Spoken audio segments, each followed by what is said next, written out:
최경영의 최강 시사.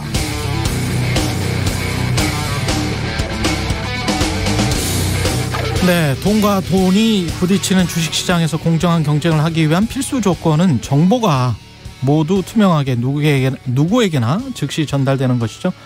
똑같이 같은 시간에 같은 정보를 알아야 공정한 경쟁이 되는 건 당연합니다. 그래서 내부자 정보 이용해서 주가 조작하는 걸 자본주의 시장 자체를 교란하는 가장 큰 범죄이다, 이렇게 말하는 겁니다.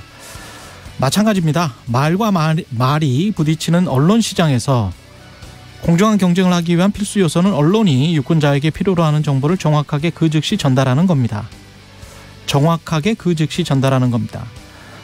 그래서 권력이나 기업이 정보의 전달 과정에 개입하거나 불리한 정보 유통을 억제한다면 그건 민주주의 체제 자체를 교란하는 체제에 대한 반역 행위나 다를 바가 없습니다.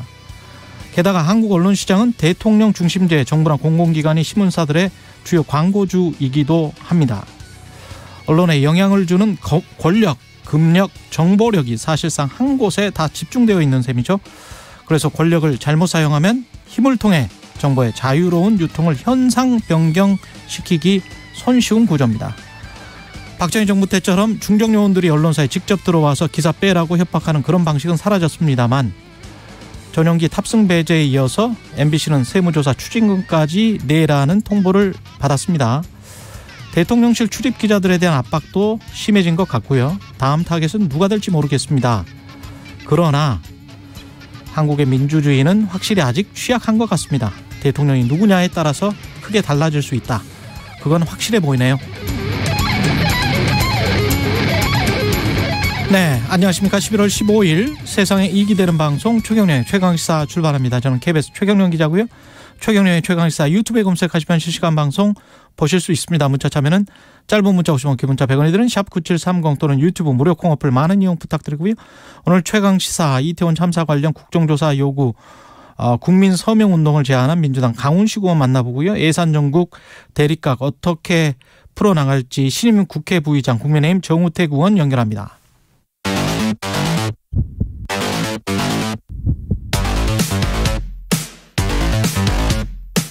오늘 아침 가장 뜨거운 뉴스 언박싱. 자, 뉴스 언박싱 시작하겠습니다.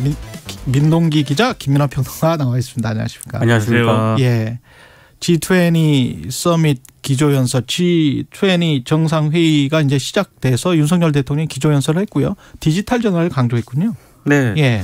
일단 뭐 기조연설 B20 같은 경우에는 G20 정상회의와 연계해서 열리는 비즈니스 서밋인데요. 예. 2010년부터 시작이 됐거든요. 윤 대통령은 뭐 이렇게 여러 가지 디지털 전환을 강조했는데 핵심은 이런 내용입니다. 국제사회가 맞닥뜨린 글로벌 복합 위기에 대해서 해법은 공급 측면에서 찾아야 한다, 이런 점을 강조를 했고요.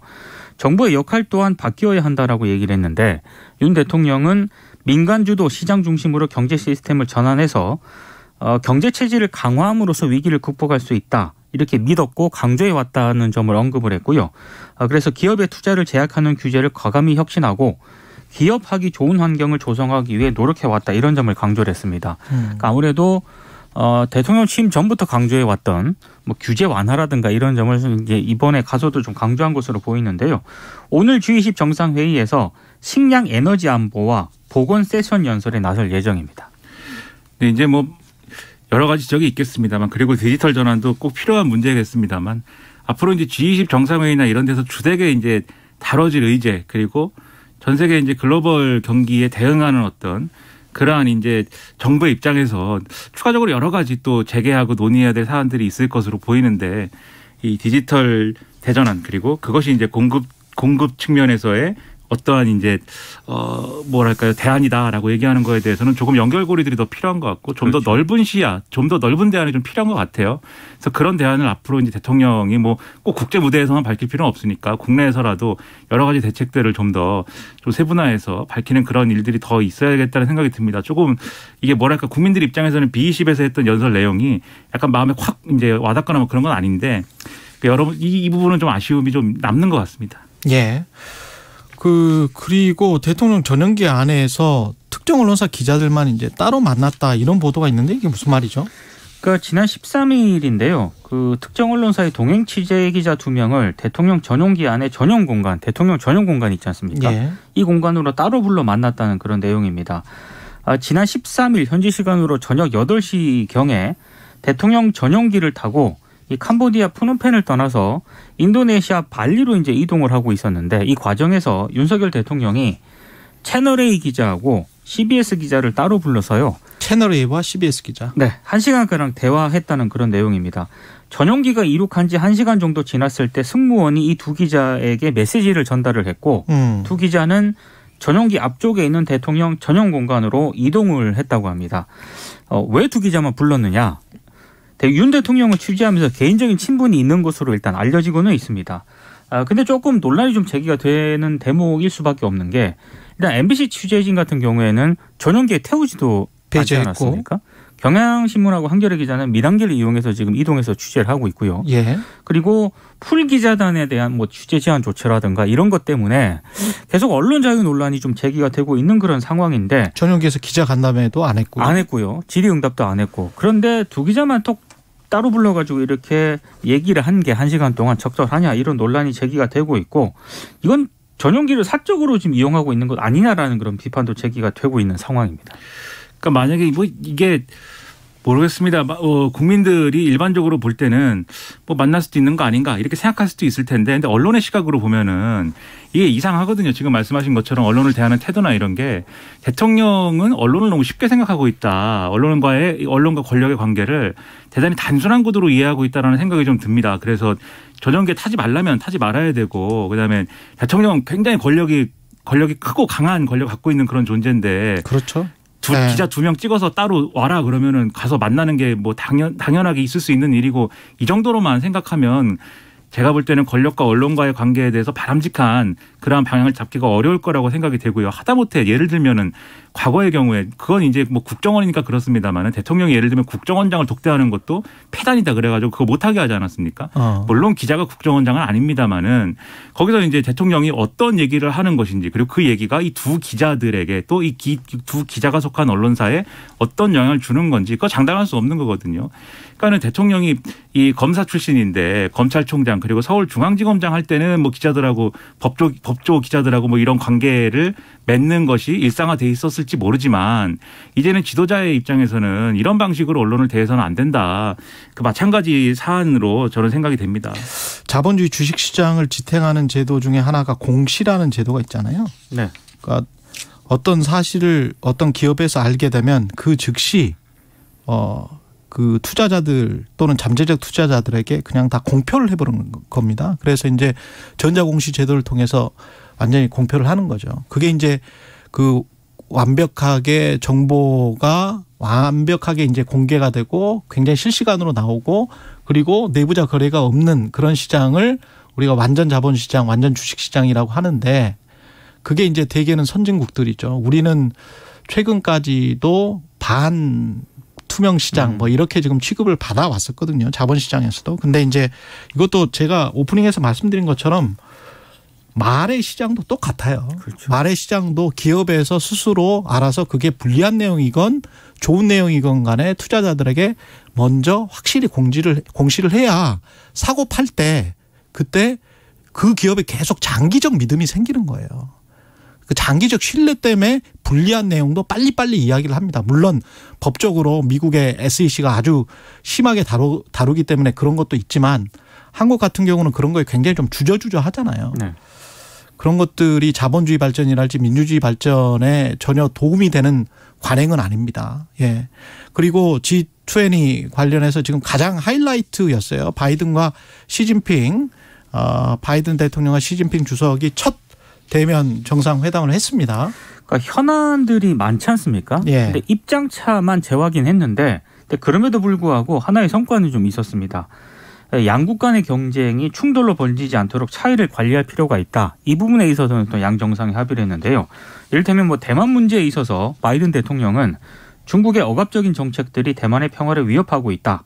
중국과 대만 양측의 어떠한 일방적 현상 변경 조치에도 반대한다. 이런 입장을 밝혔고, 여기에 대해서 시진핑 주석은 대만 문제는 중국의 핵심 이익 중에서도 핵심이다. 안 되는 그러니까 선을 넘으면 안 되는 첫 번째 레드라인이다 이렇게 얘기를 했습니다. 그리고 뭐 이외에도요 두 정상은 뭐 신장지구, 티벳, 홍콩 등에서 인권 문제를 가지고 계속 입장차를 확인을 했는데 그럼에도 불구하고 백악관 고위 당국자라든가 중국 외교부 대변인이 밝힌 내용은 이번 회담의 목표가 뭐 어떤 경쟁 구도의 근본적인 해소라든가 특정 현안에 대한 합의보다는 상대에 대한 오해를 줄이는데 좀 초점을 맞췄다 이런 취지로 어제 브리핑을 가졌습니다. 그러니까 양 정상이 이번 회담에서 어떤 부분에 이제 무게 중심을 뒀다는 게 확인이 되는 그런 내용인데요. 특히 블링컨 미 국무부 장관이 중국을 방문해서 후속 논의를 이어가기로 했거든요. 그러니까 블링컨 장관과 왕이 외교부장이 좀 구체적으로 논의시킬 거를 이제 채널을 담당하는 당사자로 지목이 됐는데 이것도 조금 의미가 있는 게 지난번에 펠로시 하원 의장이 대만 방문했을 때 그때 중국이 여기에 대해서 항의 조치로 이 채널을 중단을 시켰거든요. 근데 이번에 정상회담을 계기로 또 재가동하기로 했기 때문에 미중 간에 약간 공식 비공식 채널이 좀 활발하게 가동되는 그런 분위기인 것 같습니다. 그럴 것 같아요. 예. 이게 분명한 것은 미중 정상이 우리는 싸우면 안 된다. 싸우지 말자는 것에는 합의했습니다. 그렇죠. 근데 이제 서로 싸우고 있는 의제들 있지 않습니까? 예. 많죠. 왜 내 도시락을 탐내느냐. 내 교과서가 내 건데 여기 금 왜 넘어왔냐 뭐 이런 거 있지 않습니까? 예. 그런 거에 대해서는 지금 뭐 하나도 양보를 하거나 뭐 이 문제는 다음에 얘기하자라거나 그런 게 없었어요. 어제 3시간 동안 하고 싶은 얘기 다 해봐 이런 분위기에서 양쪽이 쭉 얘기를 한 거거든요. 그래서 거의 이제 일방적으로 얘기한 느낌이 듭니다. 구체적인 어떤 내용을 백악관이 밝히고 중국 정부가 밝힌 내용들을 쭉 보면은 예를 들면은 대만 문제에 중국이 언급을 했지만 거기에 대해서 미국이 뭐라고 한 게 없고요. 그리고 또 미국이 북핵 문제에 대해서 중국도 책임이 있다라고 얘기했는데 거기에 대해서 중국이 뭐라고 답했다는 것도 없고 인권 문제 제기했는데 그것도 중국이 뭐 답이 없고 우크라이나도 마찬가지죠. 그렇습니다. 예. 그렇기 때문에 이제 평행선을 달리고 있는 상황 자체는 맞는데 어쨌든 싸우지 않기로 하지 않았느냐 여기에서 그렇죠. 이제 지금 이제 안도감을 조금 얻고 있는 거거든요. 그리고 내년 초에 또 국무부 장관이 베이징으로 간다고 하니까요. 그렇습니다. 미국 국무부 장관이. 그렇죠. 그것도 좀 좋은 사연이라고 봅니다. 그렇죠. 예. 근데 저는 뭐 비관론을 굳이 얘기하고 싶지는 않지만 현실적으로 블링컨 장관이 가가지고 예를 들면 이 대화를 하는데 이 정상회담과 같은 분위기일까는 저는 좀 의문이에요. 왜냐하면 아마 싸울 일은 이 단계에서 다 싸우겠죠. 이 실무적인 거기는 이제 단계에서. 디테일이죠. 예. 과거에 보면은 양제츠라고 있습니다. 중국에. 예. 양제츠 당시 국무위원이 이제 미국에 갔을 때도 거기서는 할 말 다 했거든요. 뭐 이렇게 뭐 불장난 얘기도 하고 온갖 얘기 다 했기 때문에 거기까지. 예. 비슷한 국면이 조금 더 이어질 수 있다라고 저는 생각합니다. 이따가 최강 인터뷰 3에서 세 번째 마지막 코너네요. 최정근 전 외교부 1차관이 나오니까 거기에서 좀 더 짚어보기로 하고요. 그리고 이진복 대통령실 수석이 MBC 전용기 배제에 대해서 말한 내용이 있는데 그 내용을 좀 듣고 계속 말씀 이어가겠습니다. MBC를 배제한 거는 다른 언론 길들이기 한 거 아닙니까? 재간을 물리려고 한 거 아니에요? 없습니다. 지금 똑바로 인식하세요. 지금 그 정도로 그냥 일방적으로 언론에 얘기한다고 해서 지금 국민들을 바보 취급합니까? 글쎄요. 앞으로 두고 보셔도 될 거예요. 그런 일은 없을 거예요. 여태까지 계속 두고 봐왔어요. 6개월 만에 우리 너무 많은 걸 봤어요. 사고치고 엉뚱한 철학과 이런 것들 보면서 국민들이 지금 너무나 피곤하고 있어요. 자꾸 공격하시지 우리 말고요. 정무수석님. 같이 좋게 생각합시다. 예? 정무수석 뭐라고요? 같이 좋은 쪽으로 생각하시면 더 좋잖아요. 네, 같이 좋은 쪽으로 생각합시다. 이렇게 말한 분이 이진복 수석이고 지금 계속 설전을 벌인 사람은 고영인 민주당 의원입니다. 네, 민주당 고영인 의원이 이른바 그 MBC 취재 기자에 대한 그 대통령 전용기 탑승 배제를 두고 계속 문제를 좀 지적을 했거든요. 근데 여기에 대해서 방금 들으신 것처럼 이진복 대통령 정무수석이 MBC 건은 가짜뉴스를 생산하는 데 대한 응당한 책임을 져야 된다고 본다. 이렇게 얘기를 하면서 언론 길들이기 아니냐라고 또 지적을 하니까 그런 프레임으로 자꾸 공격하지 마시고 같이 좋게 생각합시다. 같이 좋은 쪽으로 생각하시면 좋잖아요. 이렇게 이제 말을 했거든요. 근데 이게 영상을 보신 분들은 잘 아시겠지만 이렇게 대답을 할 때 팔짱을 끼고 있었습니다. 아, 팔짱을 끼고요? 네, 팔짱을 낀 상태에서 이렇게 대답을 했고요. 그래서 한병도 민주당 의원이 합시다. 반말하는 거냐 이렇게 얘기를 했고 이제 사과를 요구를 했고요. 네. 여기에 대해서 이제 이진복 수석이 말이 짧다 보니까 거칠게 표현이 됐다. 굉장히 유감스럽게 생각한다. 죄송하다. 이렇게 답을 했습니다. 그리고 이거 전에 국민의힘 정운천 의원도 지금 논란이 되는 발언을 했기 때문에 그 인서트를 듣고 김연아 평론가 이야기를 듣겠습니다. 우리 이상민 장관님. 굉장히 중요한 게 진상규명하고 책임 소재 분명히 하고 사태 수습을 해서 사후 대책을 잘 강구하는 것이 가장 행정부에서 해야 할 일인데 뭐 폼나게 사표 던지고 이 상황에서 벗어나고 싶지 않겠나 요 발언 하나로 또 논란이 많이 되고 있거든요. 그러니까 그렇게 확실하게 하고 책임지고 나오면 네. 저같이 이렇게 국회의원도 안 되지 않습니까? 네네. 네. 예, 방금은 여당의 정은천 의원이 한 이야기고요. 이상민 장관한테 이제 한 얘기인데 예. 이진복 정무수석의 답은 뭐 제가 느끼기에는 부적절한 답을 한 건데 약간 슬픔도 느껴지는 것 같습니다. 왜냐하면은 이 사안을 MBC 전용기 탑승 배제한 것을 좋게 보자고 그러는데 뭐 어떻게 좋게 봅니까? 뭘 좋은 쪽으로 해석하는 게 어떤 해석입니까? 좋은 쪽으로 해석을 할 수가 없거든요. 예. 정무수석이 이렇게 답을 하고 있는 건 매우 이제 불성실하고 별로 성의가 없는 답을 하는 건데 본인도 별로 할 말이 없어서 그렇게 그렇죠. 말하는 거 아닐까요? 그렇죠. 예. 본인도 사실은 뭘 얘기할 수가 없는 거겠죠. 아마도. 그래서 그래서 이렇게 얘기하고 참모들도 참 고시입니다. 이게 고생이다라는 생각이 들었고 정은천 위원회 같은 경우에는 이 말에 지금 누가 봐도 이 참사를 가지고 무슨 뭐 당신이 이걸 잘 수습하면은 국회의원.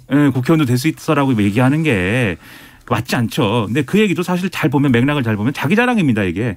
그 정은천 의원이 이제 과거에 이명박 정권 당시에 농축산식품부 장관을 그렇죠. 했잖아요. 네. 그때 이제 뭐 광우병 사태 이런 것이 있었는데 그거를 자신이 잘 수습을 했고 그러고 나니까 이제 국회의원 되지 않느냐 논란 만들지 말고 뭐 이런 얘기를 한 거거든요. 그렇죠. 논란 만들지 말고 잘 수습해라. 근데 거기서 굳이 왜 그런 얘기를 합니까? 참사를 어떻게 잘 수습할 것인지 책임을 어떻게 질 것인지를 엄중하게 물어야 되는 자리에서 그러니까 관심이 다들 딴 데가 있는 거 아닌가라는 생각이 듭니다. 잘 수습한 게 맞는지 그건 팩트 체크가 그렇죠. 필요한 것 같습니다. 당시 과연 잘 수습했는가 예. 이 부분에 대해서는 좀 팩트 체크가 필요한 것 같습니다. 예. 애고의 장이 되고 있군요. 애고 경연의 장. 예. 국민들을 위하는 국회가 됐으면 좋겠고요. 소방공무원 노조가 이상민 행안부 장관을 지금 경찰에 고발을 했어요. 그러니까 지금 직무유기하고요. 예. 업무상 과실치상 혐의로 이제 경찰에 고발을 했는데 소방공무원 노조의 입장은 이렇습니다. 그러니까 이상민 행안부 장관이 국민의 안전을 관장하는 주무부처 장관이잖아요. 그런데 참사 당일에 대통령이 여러 가지 뭐 신속한 구급과 치료가 이루어질 수 있도록 만전을 기하라 이렇게 1차 지시를 했는데 이걸 6일 했다. 그리고 참사 발생 다음 날에 이른바 10월 30일 0시 45분이 되어서 현장을 방문했는데 이것 역시 좀 문제가 있다 이렇게 지적을 하고 있고 즉각 입건하고 사퇴를 요구를 하고 있는 그런 상황입니다. 그러니까 이분들의 주장을 한마디로 얘기하면 이 사태는 이 참사는 사전 대비와 예방이 굉장히 중요했는데 그것에 대해서 책임져야 되고 했어야 되는 사람 행안부 장관인데 지금 특수본수사나 이런 것들이 현장 대응했던 그 당시에 실무진들한테 초점이 맞춰지고 있는 거 아니냐. 그래서 우리가 고발하는 거다. 이 사람 수사하라고 이 주장이거든요. 이런 주장 아마 대부분의 국민들도 공감할 거예요. 왜 행안부 장관은 책임 안 지고 행안부에 대한 수사나 이런 것들은 진행도 안 되고 윗선에 대한 수사, 경찰 지휘부에 대한 수사도 이렇게 지지부진한가에 대해서 특수본에 대해서 비판의 이제 시각이 많은데 이게 예를 들면 시간을 들여서 특수본 수사를 지켜보면은 윗선으로 갈 것이다. 라고 생각할 수 있으려면 그런 의지가 보여야 되는데 지금까지 특수본 관계자들이 언론에 한 얘기를 보면은 행안부는 뭐 이 수사 대상도 아니다. 지금 뭐 이런 식으로 얘기를 하고 있고 지금 입건 대상자들도 다 어쨌든 현장된 거 관련된 거하고 그다음에 정보 보고서 은폐한 거 요 정도지 않습니까 지금. 그런 점에서 볼 때 특수본이 더 제대로 역할을 하지 않으면 이후에 상당히 곤란한 상황을 맞이할 수 있다. 이거 이후에 검찰 수사로 넘어가기 때문에 최선을 다하는 수사를 보여주는 게 필요하고 행안부 장관도 정치적 책임을 피하는 모습은 이제 좀 그만 보여줘야 되고 그걸 위한 대통령의 역할이 필요한 게 아닌가 생각합니다. 여기까지 듣겠습니다. 뉴스 언박싱 민동기 기자 김민하 평론가였습니다. 고맙습니다. 고맙습니다. KBS 1라디오 최경영의 최강시사 듣고 계신 지금 시각 7시 39분입니다. 네, 날씨 정보입니다. 부쩍 추워졌습니다. 지난 금요일과 주말만 해도 서울의 낮 기온이 22도대까지 오르고 급값 수준이었는데요. 이제는 찬 공기가 지속적으로 유입돼 초겨울 날씨입니다. 현재 서울의 기온 3.9도 나타내고 있고요. 이렇게 오늘도 그렇지만 내일과 모레 역시 서리가 내리고 얼음이 어는 곳이 있겠습니다. 농작물 관리도 잘 해주시고요. 기온 변화에 따른 건강 관리에도 유의하셔야겠습니다. 낮과 밤의 기온차가 다시 10도 이상 크게 나기 시작했습니다. 오늘은 전국적으로 구름이 많이 끼는 날씨가 되겠는데요. 특히 남부지방은 그래도 구름량이 적겠지만 중부지방은 오후부터 밤사이 흐려지면서 바람도 강해지고 또 비도 조금 내리겠습니다. 특히 경기 동부라든가 저온 지역인 산지 쪽에서는 눈이 조금 쌓일 수도 있겠습니다. 오늘 아침 중부지방으로 안개가 짙겠습니다. 낮 기온은 서울 13도, 전주 15도 등 11도에서 17도 분포를 예상하고 있습니다. 지금 서울의 기온은 3.9도입니다. 날씨였고요. 다음은 이 시각 교통 상황 알아보겠습니다. KBS 교통정보센터의 정현정 씨입니다. 네, 오늘 아침 출근길에는 중부 내륙을 중심으로 가시거리 1km 미만의 짙은 안개가 끼겠습니다. 앞차와의 안전거리 유지하면서 조심운전 필요해 보이고요. 현재 경부고속도로 서울 방향은 양산부터 정체가 시작됐습니다.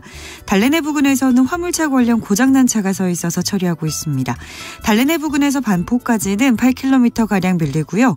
반대 부산 쪽으로 신갈분기점에서 수원까지 정체입니다. 서해안고속도로 목포 쪽으로는 팔곡분기점에서 용담터널, 더 가서는 매송휴게소에서 비봉까지 천천히 가고요.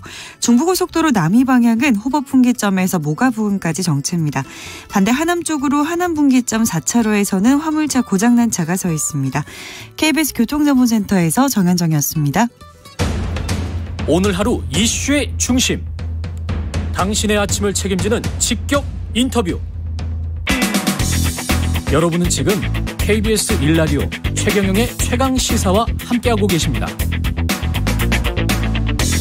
네, 더불어민주당이 이태원 참사 진상규명을 위한 국정조사와 특별검사를 위한 범국민 서명운동을 진행하고 있습니다. 국민의힘은 정치공세다 이렇게 비판을 하고 있고요. 국정조사 요구 전국민 서명운동을 제안한 강훈식 더불어민주당 의원 나오셨습니다. 안녕하세요. 네, 안녕하세요. 예, 제안하신 이유는 뭘까요? 이번 이태원 참사에 정부가 책임의 주체이지 책임을 묻는 주체는 아니라고 생각합니다. 사실 이번 사태를 책임져야 될 정부가 이번 사태에 책임을 묻는 주체가 돼서는 안 된다는 문제의식이 가장 중요했고요.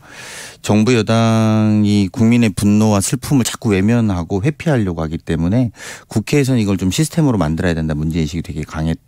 저는 이렇게 말씀드립니다. 특히 지금 이루어지고 있는 수사 방식이 그 시간대 당시는 뭐 했습니까? 경찰이나 소방 공무원들에게 책임을 묻고 있지 않습니까? 근데 실제로 국정조사라고 하는 거는 전체 흐름, 수사 한 사람 한 사람의 책임을 묻는 것이 아니라 시간당에 이때 왜 행안부가 개입하지 않았냐, 이때 왜 시스템적으로 왜 이때 우리가 어떤 역할을 못했느냐 이런 전반의 흐름을 찾아야 되거든요. 지금 뭐 112 신고를 할지 뭐 아니면 그 전에 대비를 할지 이런 거 말씀하시는 거예요? 그렇죠. 그러니까 전체 플로우에서 보면 이번 사태 총체적인 진실 규명이 있을 거고요. 그리고 그 안에 들어가 보면 한 명 한 명의 책임자들이 생길 수 있습니다. 그런데 지금 한 명 한 명 수사를 하는 책임을 묻고 있는 방식으로는 전체 참사와 시스템을 바꾸는 것은 또 요원해질 수밖에 없다. 그래서 결과적으로 국정조사를 통해서만이 시스템을 바꿀 수 있다라는 문제인식에서 제안하게 됐습니다. 지금 의원님이 제안을 하신 건데 더 좋은 미래 대표도 맡고 계시단 말이죠. 네네. 더 좋은 미래가 민주당 내에서 최대 규모 의원 모임 제가 알고 있는데 그 민주당 내 공감대가 많이 형성돼 있는지 혹시 신중론이나 뭐 이런 거는 없는지 그것도 궁금하네요. 그러니까 정확하게는 더 좋은 미래에서 12구 참사에 대한 안타까움과 정부 후속 대책이 위협하다 이런 논의하다가 나오는 아이디어를 제가 대표로서 그렇게 의총에 전달을 했습니다. 그래서 더 좋은 미래는 많은 의원들이 그런 공감을 하고 있고 그래서 그 의견을 제가 대신해서 의총에 제안한 거고 이것을 당 지도부가 받아서 하고 있는 형국인데요. 의원님들은 많은 부분이 저는 거의 많은 의원들이 동의하고 있다. 그리고 국정조사는 불가피하다라고 확신하고 있다고 저는 생각합니다. 많은 의원분들이 동의하고 있다. 국정조사는 불가피하다라고 말씀을 하셨는데 주호영 국민의힘 원내대표는 지금은 때가 아니다. 그리고 재선 다선 국민의힘 의원들은 반대하는 의견을 공식으로 피력했습니다. 근데 제가 좀 재밌는 건 지금 수사 중이라서 국정조사는 안 된다는 논리잖아요. 그렇죠. 특검은 이 논리로 피하는 겁니다. 특검은 이런 논리로 피하는 겁니다. 수사 중이기 경찰의 때문에. 수사가 끝나고 또는 검찰의 수사가 끝나면 특별검사를 검토하자라고 하고 이런 논리로 하는 거죠. 국정조사가 왜 같이 진행되면 안 되는 거죠? 이거는 국회에서 할 수 있는 일이니까. 국회에서 하는 거고 이분들을 저희가 뭐 불러서 뭘 조사하고 수사하는 문제는 아무 지장이 없는 문제거든요. 그러니까 예. 특검은 이렇게 하는 겁니다. 왜냐하면 특검을 저희가 주장할 때는 경찰이나 검찰의 수사가 미비할 때는 특별검사 제도를 임명할 것이기 때문에 예. 엄중하게 수사하거나 조사하라는 취지입니다. 근데 국정조사는 전체 시스템에 대한 이야기인데 이걸 마치 병립해서 지금 수사하고 있으니까 국정조사가 안 된다는 논리는 설명이 잘 안 됩니다. 국회가 해야 되는 일이 있는 거고요. 수사기관이 해야 되는 일들이 있는 거거든요. 그래서 이거는 저는 같이 놓는 것은 적절하지도 않고 오히려 지금까지 국정조사 건들도 수사와 별개로 또 이루어졌다는 것도 우리가 한번 생각해 봐야 됩니다. 국민의힘 의원들은 여기에 이제 최강시사에 출연하신 분들 의견도 그렇고 언론에 나온 분들도 그렇고 대부분은 이제 정치적이다. 국정조사가 하게 되는 게. 그리고 주장하는 게 정치적이다. 이렇게 이제 말씀을 하시더라고요. 근데 반대하는 속내가 다른 게 있을까요? 아니면은 뭐라고 생각하세요? 저는 피하고 싶다라는 인식을. 피하고 싶다. 예, 그 인식을 지울 수가 없는 것이 처음부터 지금은 애도 기간이니까 안 된다. 애도 기간이 끝나고 나니까 이제 개별 수사로만 다 치환되고 있거든요. 예. 그래서 사건의 진실을 규명하거나 또는 이 전체 이후에 우리나라가 어떤 시스템을 도입해야 되겠다는 논의는 전혀 되고 있지 않다라는 것들도 생각해 봐야 된다고 저는 봅니다. 또 다른 국민의힘 주장은 이재명 리스크의 방탄용이다. 길거리 정치다. 이렇게 이제 비판을 하고 있는 거예요. 그러니까 사람들의 관심을 그쪽으로 국정조사 쪽으로 돌리려고 하는 것 아니냐. 뭐 이런 거죠. 뭐 저희 이재명 대표가 수사를 안 받거나 조사를 안 받고 있는 게 아니지 않습니까? 예. 오히려 저희로서는 검찰이 전반적으로 과도한 수사를 하고 있다라고 느낄 정도의 경계의 눈빛을 갖고 있는 게 사실인데요.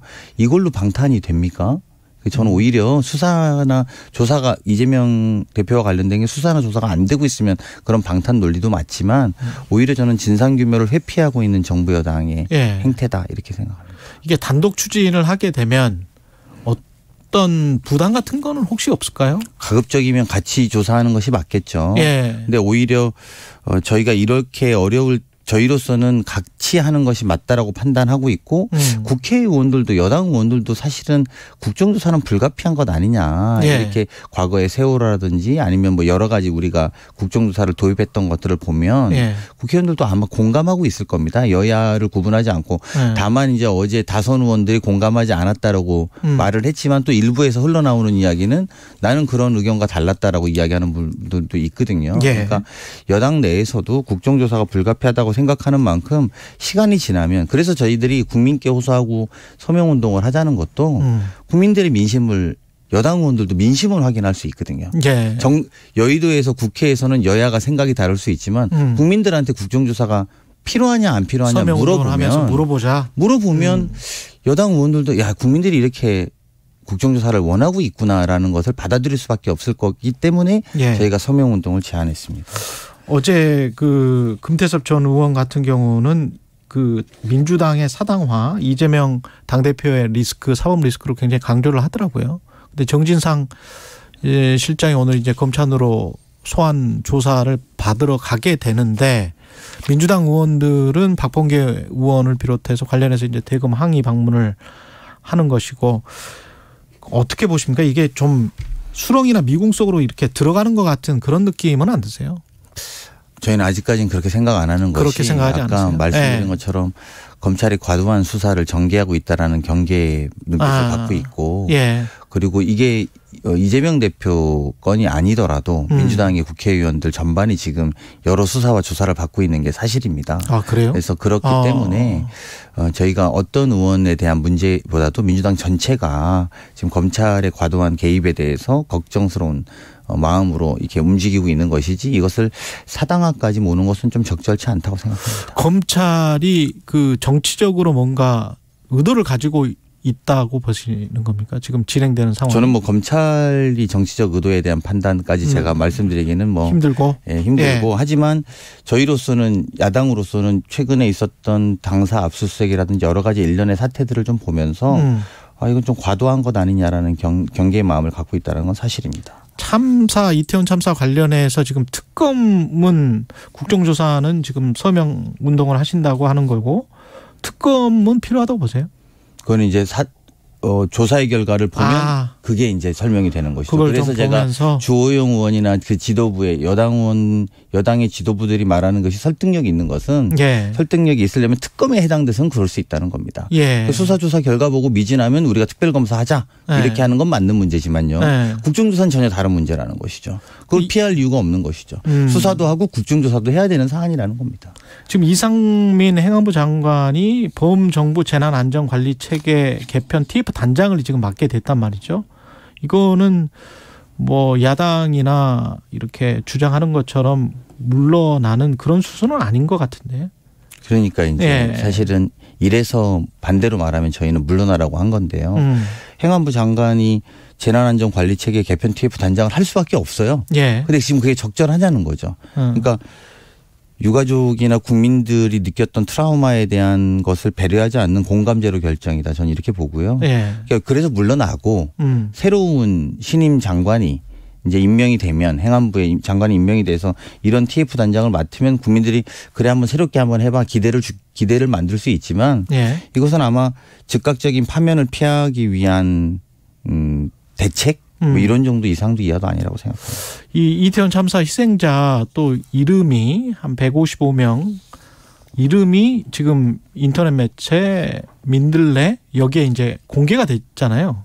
이거는 유족의 동의를 구하지 않고 지금 공개를 한 건데 어떻게 생각하세요? 유족의 동의를 구하지 않은 것은 문제가 있는 문제가 것이죠. 있는 거죠. 문제가 예. 있는 거죠. 실제로 제가 아는 어떤 유족 중에 한 분은 예. 자기의 이름을 정말 알리기 싫어하시는 분도 계셔요. 예. 그래서 정말 알리지 말아달라고 하신 분도 있었는데요. 예. 그거는 기본적으로는 유가족의 동의가 있은 후에 공개하는 것이 100번 옳은 판단이라고 생각하고요. 다만 왜 그 언론은 또 그랬는지도 우리가 한번 생각해 봐야 되는 것은 처음부터 이 정부가 이 문제에 대해서 너무 축소하고 은폐하려고 했다라고 하는 의혹을 가지고 있기 때문에 언론으로서는 막 그렇게 찾아냈을 거라는 저는 생각도 좀 듭니다. 위패나 영정 같은 거. 위패나 영정 없이 예. 분향소도 운영하고 참사를 사고로 명명하고 희생자를 사망자라고 명명하자고 하는 순간 예. 언론들은 좀 뭘 찾아봐야 되는 거 아니냐라고 했을 거라고 생각합니다. 물론 결과론적으로는 적절치 않았다고 생각합니다. 언론 관련해서 지금 MBC에 대한 대통령 전용기 탑승 배제 그리고 이진복 대통령실 정무수석은 가짜뉴스를 생산한 데 대한 책임을 져야 된다. 뭐 이렇게 이야기를 하다가 어제는 같이 좋게 생각합시다. 이게 언론 탄압은 아니다는 뉘앙스인데 예 어떻게 보십니까? 탄압도 하고 있고 길들이기도 하고 있다고 봅니다. 탄압도 하고 있고 길들이기도 하고 있다. 네. 예. 그 윤석열 대통령이 2016년에 국정농단 특검 수사팀장 복귀하면서 수사권 가지고 보복하면 그게 깡패이지 검사입니까? 이렇게 했던 말이 기억나요. 지금 MBC를 전용기 탑승 불허한 것은 어제 이제 이진복 정무수석의 표현으로 따지면 우리가 보복했다. 우리가 길들이게 했다. 이런 것들을 시인했던 일이라고 저는 생각하거든요. 좋게 생각합시다가? 아니 예. 가짜뉴스 생산하는데 응단 책임을 져야 된다. 그러니까 책임을 져야 된다고 이야기한 거는 우리가 그 책임을 물어서 안 태운 거다 이 이야기잖아요. 그리고 길들이기 예. 한 거고 보복한 거다고 저는 보는데 정부가 권력을 가지고 저렇게 보복한 것은 깡패인지 정 대통령실인지 한번 판단해 봐야 되는 거죠. 6개월은 어땠습니까? 윤석열 정부 6개월은? 저는 국민들이 기대에는 다 접었다 이렇게 생각합니다. 기대를 이미 다 접었다? 네. 사실은 30% 국민들이 아직 지지해 주고 있는데요. 현 정부에 대해서. 그 지지하는 이유가 없이 지지하는 것이 가장 크다는 거 아닙니까? 네. 그러니까 그런 거 생각해 보면 기대는 없다. 저는 이렇게 생각하고 있고요. 우리가 안타까운 것은 취임 6개월 대통령을 보는 게 아니라 임기 6개월 남은 대통령 보는 것 같아서 국민으로서는 참 불행한 시간이었다 생각합니다. 아까 그 특검 관련해서 수사를 좀 더 지켜보는 게 필요하다라고 말씀하셨는데 이재명 대표는 이게 셀프 수사가 아니라 특검이 필요하다 이렇게 이야기를 해서 그거는 대표와 약간 좀 그러니까 의견이 다르시네요. 예, 예. 제가 대표와 워딩이 다를 수도 있는데 예. 원래 순서로는 그게 맞다라는 말씀을 저는 맞다. 드린 거고요. 네, 이재명 대표는 현재 수사가 미진하다고 판단하는 것이죠. 그러니까 특검에 더 힘을 주고 완전하게 다 발본색원하자 이런 취지로 말씀하는 걸로 알고 있습니다. 여기까지 듣겠습니다. 강훈식 더불어민주당 의원이었습니다. 고맙습니다. 네, 고맙습니다. 네.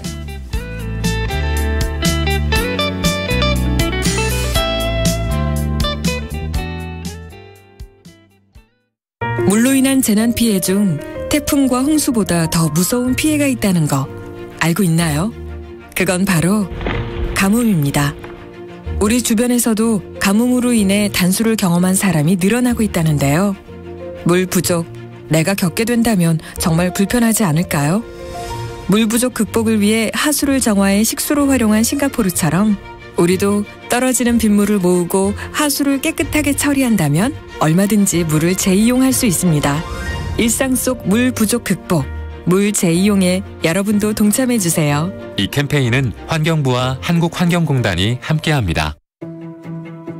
원재재 가격이 올라도 거래가 끊길까봐 납품 단가 올려달라고 말을 못해요. 최소한 원자재값 변동분만큼은 반영해줘야 되는 거 아닙니까? 원자재값 변동이 심할 때 가장 어려운 것이 중소기업입니다. 최소한의 안전판을 마련해 주세요. 중소벤처기업부 장관 이영입니다. 원재료 가격이 오른 만큼 납품대금에 제대로 반영되면 얼마나 좋을까요? 당연하지만 당연하지 않았던 거래 관행. 이제 납품대금 연동제로 중소기업 여러분의 어려움을 해결해 드리겠습니다.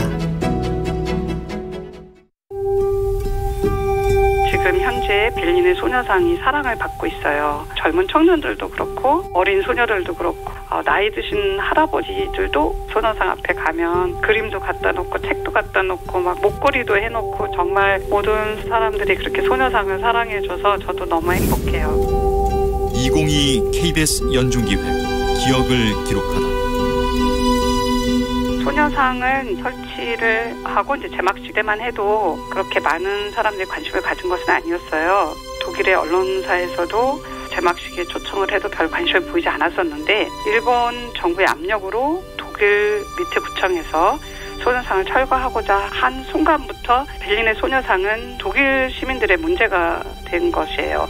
소녀상이 위협을 받으면서 소녀상을 지키려고 굉장히 많은 항의서를 내시고 굉장히 많은 도움을 주셨어요. 동시에 주변에 있는 독일 시민들이 계속 꽃을 가지고 오시고 선물도 갖다 놓고 와서 앉아서 같이 눈물을 흘리시는 분들도 계시고 손이 차가우니까 이렇게 따뜻하게 만져주고 주민이라고까지 얘기하면서 너무나 많은 사랑을 받고 있습니다. Remember me, though I have to travel far. Remember me, each time you hear a sad guitar.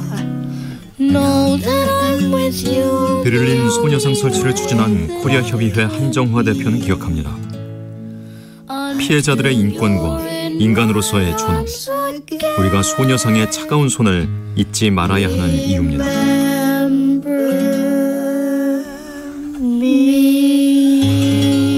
당신과 대한민국의 기억, KBS가 기록합니다.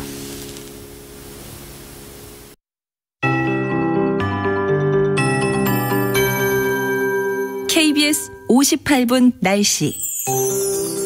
지난주 후반만 해도 서울의 낮 기온이 22도대로 극값 수준이었는데요. 이제는 찬 공기가 지속적으로 유입되면서 초겨울 날씨를 보이고 있습니다. 현재 서울의 기온 3.8도입니다. 오늘도 그렇고 내일과 모레 역시 서리 피해 없도록 주의하시고 모레는 얼음이 오는 곳까지 있겠습니다. 각별한 주의가 필요하겠습니다. 오늘 중부와 남부지방 약간의 차이가 있는 날씨가 되겠습니다. 중부지방은 구름이 많이 끼겠고요. 오후부터 밤사이 수도권과 영서, 충남권으로 비가 조금 내리겠습니다. 높은 산지에는 눈이 조금 쌓일 수도 있겠습니다. 오늘 중부지방은 오후부터 바람도 강해지겠고요. 아침에는 안개 끼는 지역이 있겠습니다. 이에 비해서 남부지방과 제주지방은 화창한 날씨로 가끔 구름만 많이 끼겠습니다. 오늘 낮 기온은 서울 13도, 전주 15도, 강릉 16도 등 전국적으로 11도에서 17도 분포를 보이겠고 내일 아침 기온은 서울 6도 등 1도에서 10도, 낮 최고 기온은 서울 14도를 포함해서 12도에서 18도 분포를 예상하고 있습니다. 수학능력 시험 당일인 모레 서울의 아침 기온은 5도, 낮 최고 기온 16도 정도로 예보되어 있습니다. 수능일이 해마다 조금씩 달랐는데 근 10년간 중부지방의 경우 2번 정도 한파특보가 내려졌다고 합니다. 지금 서울의 기온은 3.8도입니다. KBS 58분 날씨 강혜종입니다.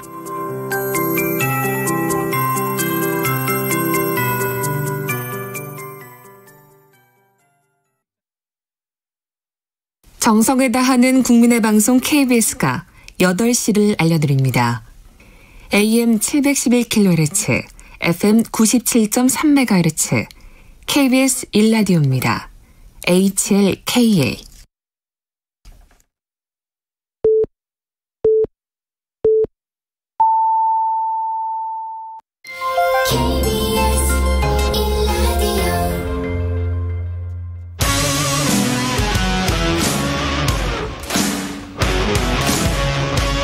오늘 하루 이슈의 중심 최경영의 최강시사. 네, 조금 전 강훈시군 인터뷰에서 강 의원이 윤석열 대통령 지지율 관련된 언급을 했는데요. 조사 기호를 말씀드려야 됩니다. 한국갤럽이 이번 달 11월 8일부터 10일까지 조사를 했고요. 윤석열 대통령의 직무 수행에 대한 긍정평가 30%, 부정평가는 62%로 각각 집계됐습니다. 자세한 내용은 중앙선거 여론조사심의 홈페이지를 참조하시면 됩니다. 예, 계속되는 여야 강대강 대치, 예산안 심사도 지금 법정 기한을 넘을 수도 있을 것 같다, 이런 우려가 나오고 있습니다. 신임 국회 부의장 선출되신 분이죠. 국민의힘 정우택 의원 연결돼 있습니다. 안녕하세요.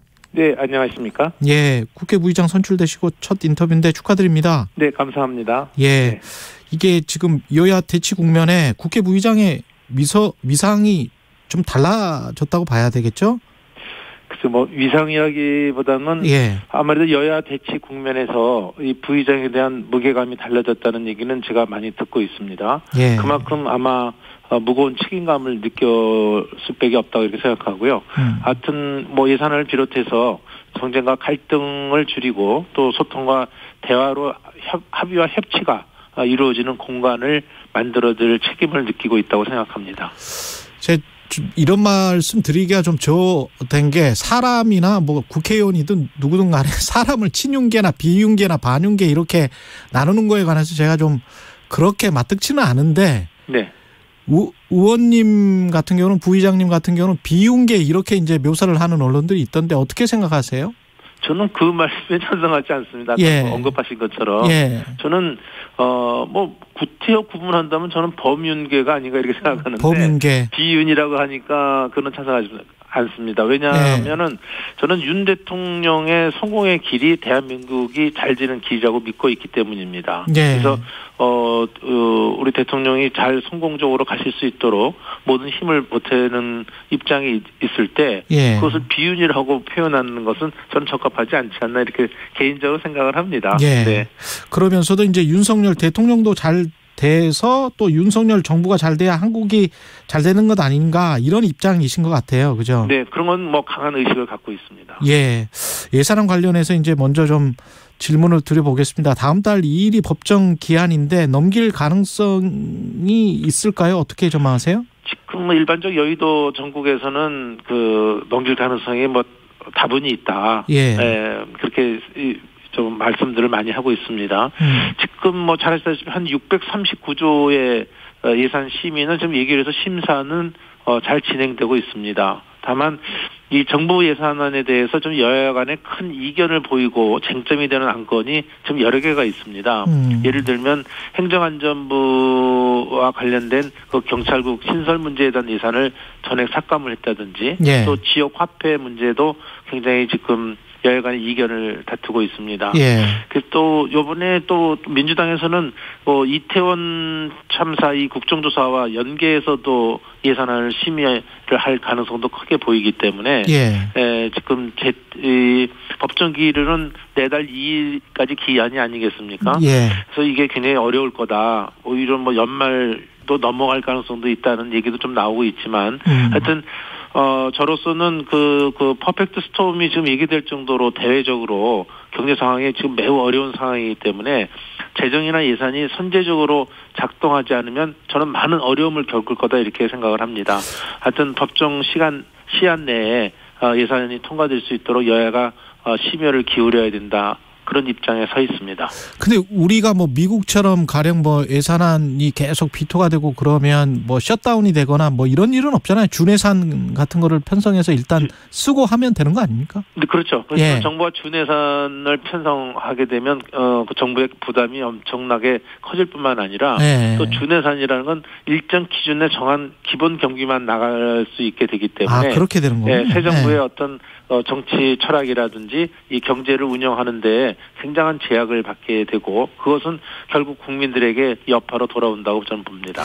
이 이태원 참사 국정조사 관련해서 연계를 하려고 한다 야당이 그런 말씀을 하셨는데 이게 협상이 안 될 것 같습니까? 주호영 원내대표 입장이랄지 어떻게 보세요? 국정조사 말이죠. 예. 네, 국정조사가 지금 현재로서는 글쎄요, 지금 결론, 우리 당론으로 지금 현재 뭐 정한 건 없지만 어저께 중진회의가 있을 때 제가 참석을 했습니다. 근데 거기에서는 지금의 국정조사는 우선 선 진상 규명이 이루어져야 된다. 그래서 이 경찰 수사가 어떻게 나왔는가를 확실히 보고 판단을 해야 된다고 생각을 하고 있습니다. 왜냐하면 국정조사가 이 강제력이 없기 때문에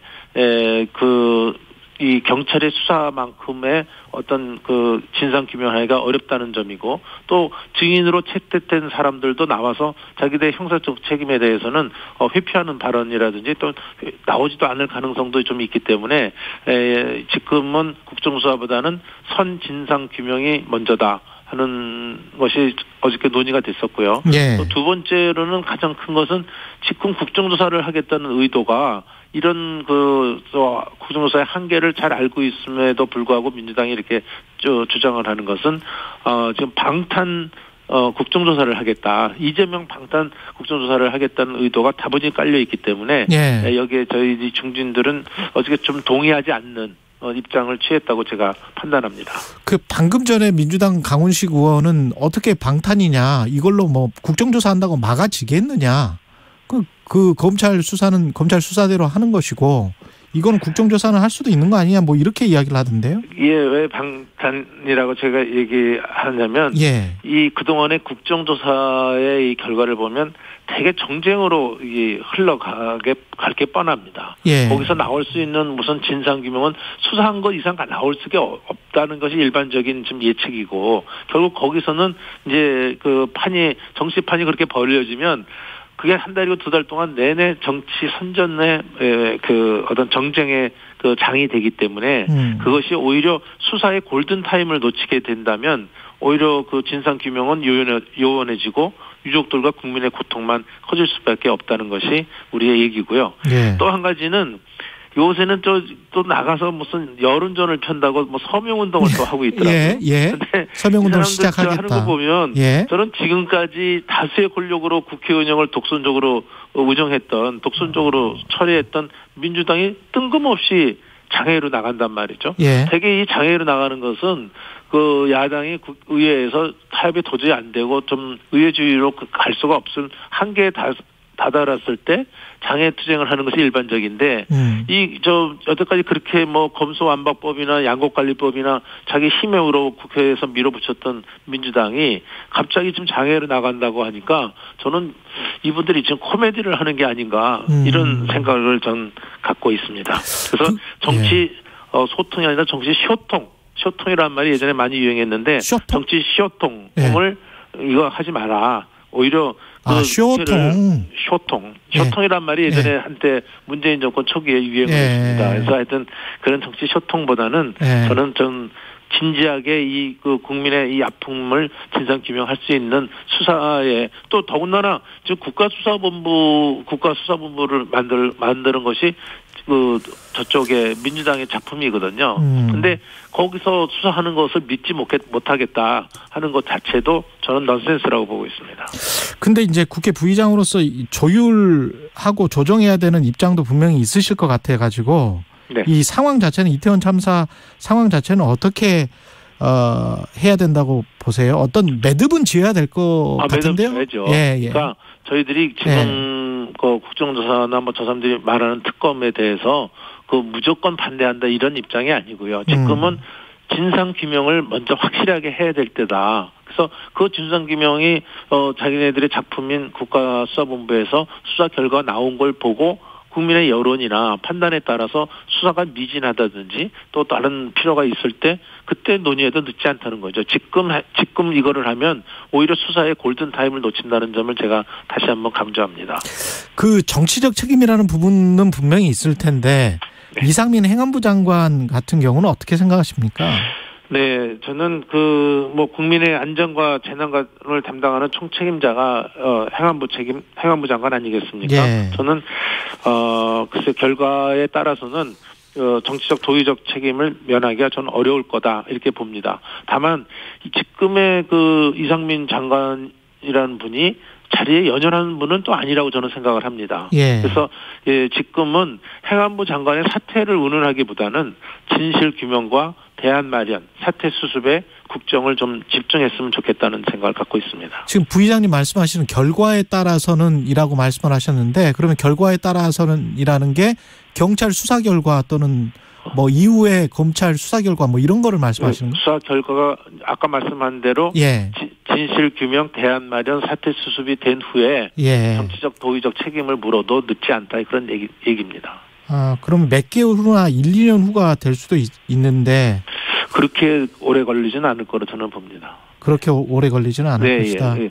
진실 규명과 이 대안 마련하는데 예. 저는 그렇게 오랜 몇 달이 걸려서 이렇게 해결될 것 같지는 않기 때문에 하여튼 지금은 이것보다는 진실 규명이 중요하기 때문에 책임 묻는 것도 물론 중요합니다. 예. 그것이 무시된다는 뜻은 아니고 지금의 일의 순서로 봐서는 진실 규명, 대안 마련, 사퇴 수습 여기에 국정을 좀 집중해야 된다. 그런 점에서 지금 얘기 말씀을 드린 거고요. 예. 아까 말씀드린 대로 지금 이런 수습을 해나가는 과정에서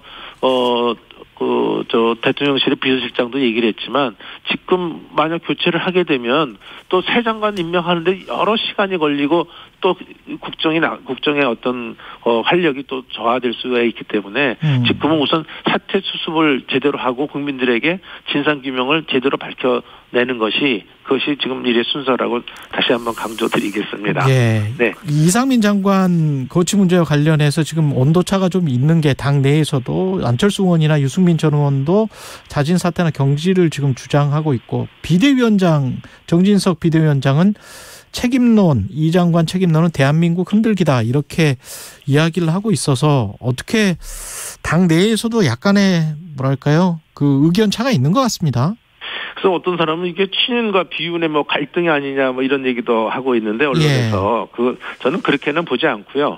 의원 개개인의 생각의 차이다 이렇게 보고 있습니다. 예. 따라서 아까도 말씀을 드렸지만 개개인의 의견이 지금 조금 책임 문제를 먼저 확실히 하자 하는 주장도 있지만 예. 글쎄 지금은 많은 의원들은 우선 좀 수사가 진행되니까 아까 말씀드린 대로 진실 규명 후에 여러 가지 책임을 물을 기회도 있을 거다. 저는 그렇게 보고 있습니다. 그럼 정진석 비대위원장과 비슷한 입장이다라고 네, 될까요? 저는 지금 정진석 비대위원장과 입장을 같이 하고 있습니다. 예, 알겠습니다. 네. 전당대회는 당대표 이제 선출도 해야 되고 그런데 언제쯤이 가능하고 그 이전에 이제 당협위원장 선출을 두고 아마 당내에서도 이런저런 이야기가 있는 것 같습니다. 네.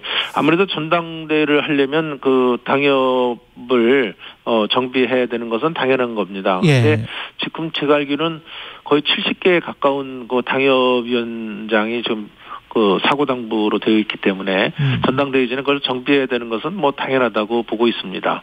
그래서 이런 정비 과정이 좀 시간이 좀 걸릴 것으로 보이기 때문에 원래 당초에는 1말 2초 내년 1월 말이나 2월 초 얘기가 많이 거론됐지만 저는 다소 지연되지 않을까 이렇게 전망을 하고 있습니다. 그렇군요. 그리고 오늘 윤석열 대통령이 순방 끝내고 돌아오시는데 여러 논란에 후폭풍도 예상되고 특히 이제 언론 관련해서 MBC 취재진 전용기 탑승 배제 그다음에 기자간담회 안 하고 촬영도 대통령실의 전속 기사가 해서 이제 릴리즈를 했는데 네. 이거는 어떻게 보세요? 글쎄요, 대통령실에서 판단을 한 거기 때문에 제가 알바하기는 못하지만, 우리 정치는 언론과 같이 가야 된다고 봅니다. 그래서 정치 활동을 언론이 보도를 해서 국민들이 알게 되는 이것이라고 보기 때문에, 아마 그 지난번에 그 여러 가지 그 비속어 발언 논란이 MBC가 일으켰기 때문에 그 언론에 대한 책임은 분명히 묻겠다는 것이 대통령실의 입장이기 때문에 예. 언론도 이제 책임감을 갖고 보도해야지 그냥 소위 우리의 국익에도 위반된다든지 여러 가지의 그 책임감을 느끼지 못하는 언론 행동은 이제 하지 말아야 된다는 것이 분명한 이번에 윤석열 대통령의 입장이기 때문에 저는 그 입장에는 찬성을 합니다.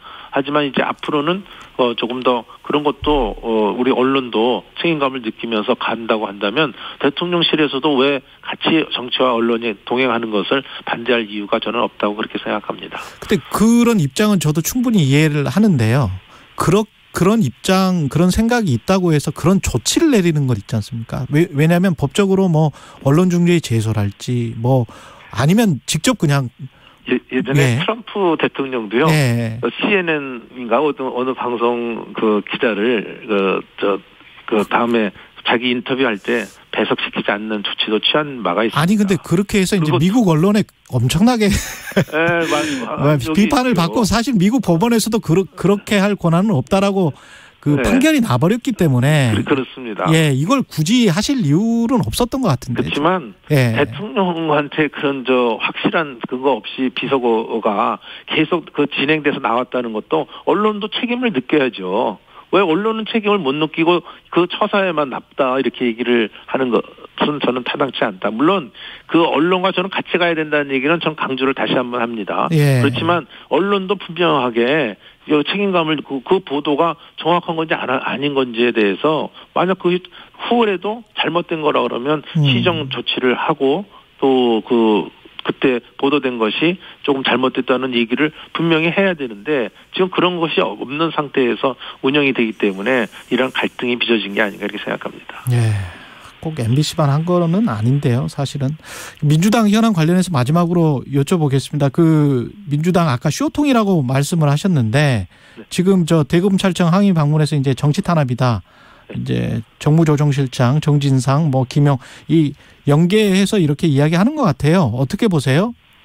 그 문제는 아마 검찰에서 아마 객관적으로 들여다볼 겁니다. 그래서 이제 그러한 문제들이 지금 고구마 줄기 나오듯이 지금 이제 하나하나 진실이 밝혀지고 있고 그렇기 때문에 지금 정진상 문제까지 지금 아마 잘못하면 소환되고 또 구속영장까지 지금 발부될 가능성이 있다는 전망이 나오고 있기 때문에 이렇게 된다면 이재명 대표까지 소환될 가능성이 저는 농후하다고 보고 있고 거기에서의 진실규명이 밝혀지는 여부에 따라서 이재명 대표도 형사적 책임이 물을 가능성도 있다고 저는 보기 때문에 이건 조금 검찰의 수사 결과를 지켜보는 것이 좋을 것 같습니다. 여기까지 듣겠습니다. 국회 부의장 국민의힘 정우택 의원이었습니다. 고맙습니다. 네, 감사합니다. 여러분은 지금 KBS 1라디오 최경영의 최강시사와 함께하고 계십니다.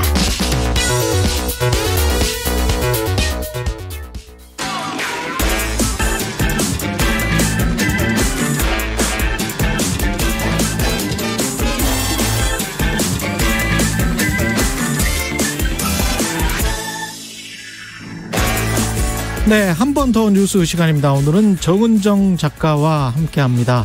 꿀벌이 사라진 자리, 사람은 무사할까? 주제가 좀 섬뜩하네요. 네. 예. 양봉이 꿀벌이 가축인 거 알고 계세요? 꿀벌 가축이었어요? 네, 가축입니다. 예, 엄연한 축산업의 한 일환이고요. 근데 이 양봉 농가의 경우 한참 전부터 이 생태 위기에 따른 꿀벌의 위기를 계속 지적을 해왔거든요.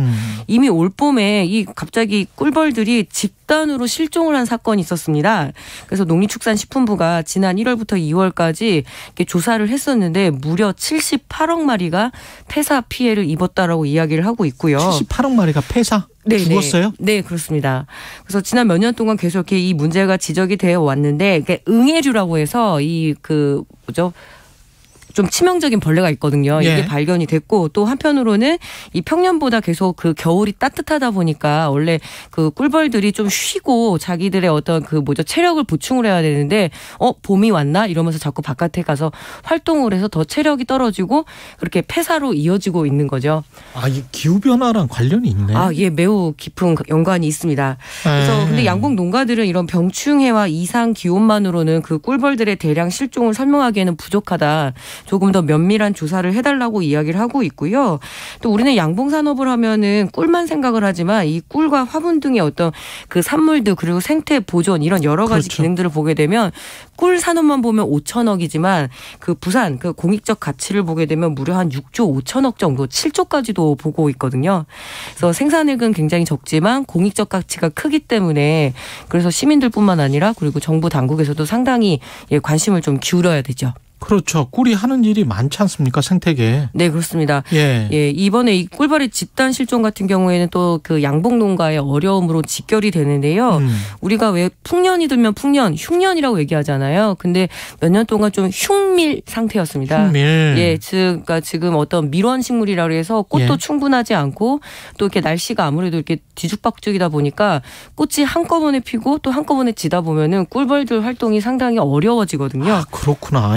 이게 그렇게 되는 거군요. 예, 그래서 양봉 농가들은 이 꿀벌 실종 원인 조사에 대해서 지금 이 농약 문제를 좀 조사해 달라라고 이야기를 하고 있습니다. 농약. 예, 안타깝게도 꽃이 필 때 과수 작목들도 방제를 하거든요. 그렇게 예. 되면 활발하게 활동하는 시기에 또 이렇게 꿀벌 피해가 있기 때문에 전체적으로 정부 당국이 조사를 해서 이때쯤에는 꿀벌의 활동을 보장을 하고 이렇게 좀 농약을 방제하는 시기를 좀 조율해야 되지 않느냐 이런 이야기들이 계속 나오고 있습니다.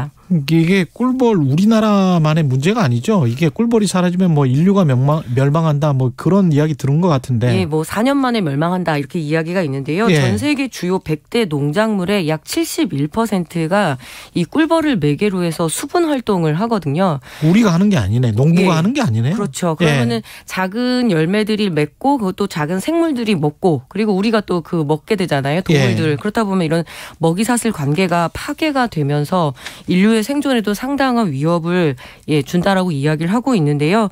그래서 이 양봉 산업을 진흥하고 꿀벌을 보호하는 문제 굉장히 중요합니다. 뭐 그리고 그뿐만 아니라 왜 우리 수정벌, 참외, 뭐 그리고 딸기 이렇게 있잖아요. 그렇죠, 그렇죠. 예, 그런데 지금 이 벌통에 아무래도 꿀벌 활동들이 굉장히 부족하다 보니까 농가에서 충분히 분양을 받지 못했다고 해요. 예. 예, 그렇게 되면 딸기와 또 우리 그 참외 같은 과실수도 먹기가 굉장히 어려워지는 거죠. 그래서 부차적인 연쇄적인 피해들이 지금 예측이 돼서 상당히 긴장도가 높아지고 있습니다. 이게 심각한 문제군요. 네, 그렇습니다. 예. 예.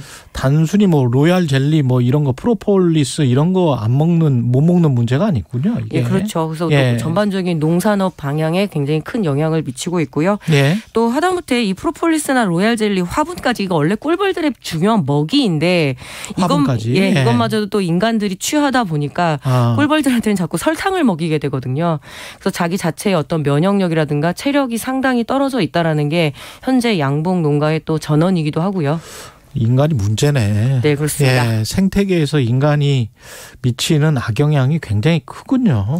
예. 보호도 해야 되고 또 우리의 생존 때문에라도 이 꿀벌 문제에 좀 관심을 명확하게 꿀벌이 폐사가 되는 원인 아까 기생충의 응애류가 관찰이 됐다. 기후변화, 네, 그래서 따뜻한 날씨. 예, 정부 당국 같은 경우에는 방제를 제대로 하지 않았느냐라고 이야기를 하지만 농민들께서는 아니다 열심히 했다. 그런데 이제 그 내성이 생긴 그야말로 좀비 응애가 생기고 있다라고 이렇게 현장에서는 많이들 얘기를 하시거든요. 네. 그렇다면 현장에 정답이 있기 때문에 더 귀를 기울이고 실태 조사를 더욱더 면밀하게 해서 좀 대응을 선제적으로 해야 되겠죠. 우리나라로 보면은 이게 큰 문제가 되고 있는데 조금 우리나라보다 더 추웠던 나라들은 오히려 또 꿀벌이 더 많이 생기지 않을까. 만약에 기후변화라면 갑자기 그런 생각도 드네요. 전 지구적으로 보면은 어떻게 되는지 그것도 궁금합니다. 꿀 주산지들이 좀 있거든요. 예. 중요한 거는 한국 같은 경우에는 겨울에는 꽃이 피지를 않잖아요. 그래서 그렇죠. 보통 사계절 내내 꽃이 피는 이런 동남아시아나 이런 좀 따뜻한 지역 같은 경우에는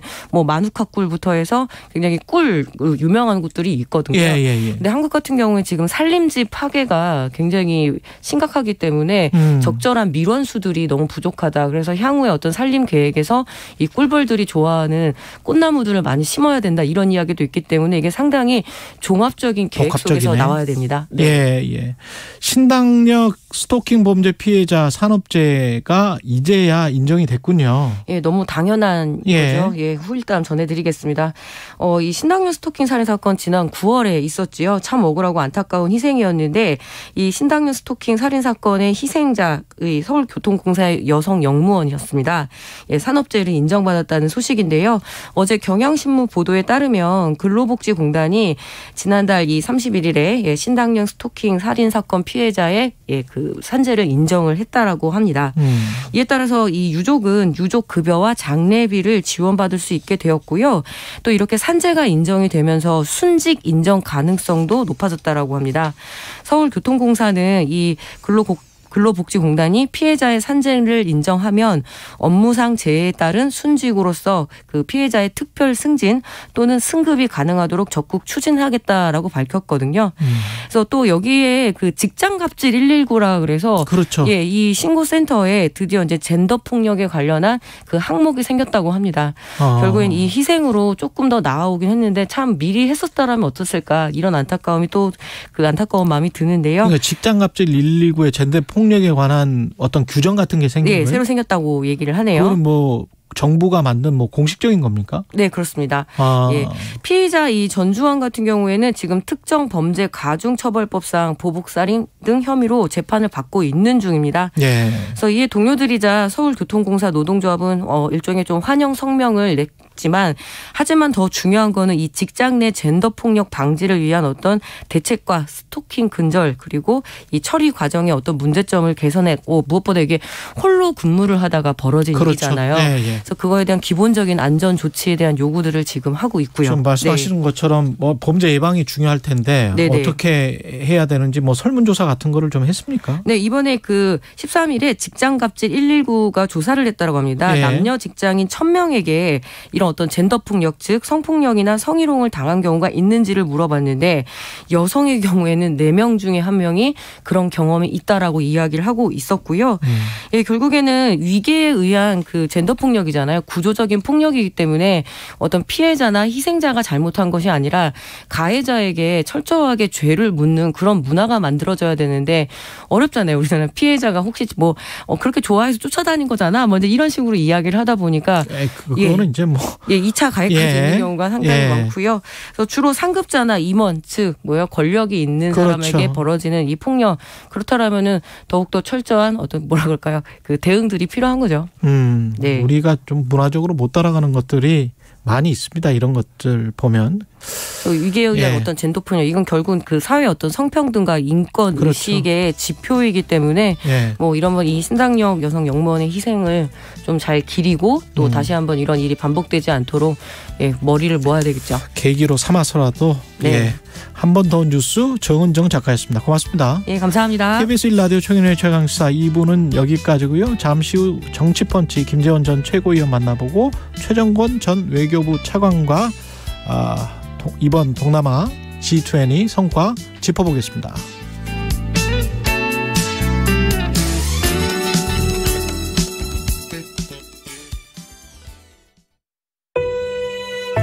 우리 생활에 유용하게 쓰이지만 폐기물을 남기는 방사선. 누군가 해야 하지만 아무나 할 수 없는 일. 방사성 폐기물 관리. 더 세심한 관리로 아이도 환경도 안전하게. 방사성 폐기물은 관리가 중요합니다. 방사성 폐기물을 안전하게 관리하는 한국원자력환경공단. 안녕하십니까? ESG를 실천하는 K-워터 캠페인 배우 최재원입니다. 여러분, 산간마을 슈바이처라고 들어본 적 있나요? 10년 넘게 소형왕댐에서 방문 진료를 펼치는 의사 선생님 이야기인데요. 아프면 병원에 가는 게 당연하지만 도와줄 사람이 없어서, 차가 없어서 수많은 없음을 이유로 진료를 못 받는 분들이 많다고 합니다. ESG가 향하는 곳은 함께 사는 세상입니다. 이웃을 살피는 선한 발걸음이 많아질수록 세상이 더 좋아지지 않을까요? 낮은 곳으로 흐르는 물처럼 한국수자원공사가 ESG 경영으로 언제나 여러분과 함께 하겠습니다.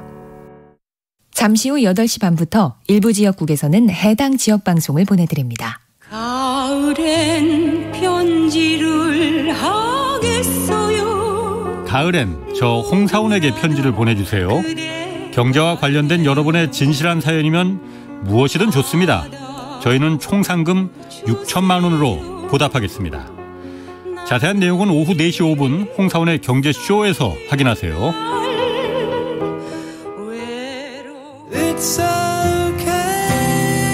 진행은 서툴지만 내용은 알찹니다. 진실의 편에서, 정의의 편에서, 약자의 편에서 뉴스를 전합니다. 주진우 라이브와 함께 더 많이, 더 오래 웃었으면 좋겠습니다. 매일 오후 5시 5분 KBS 1라디오 주진우 라이브. 지금 시각은 8시 30분입니다. KBS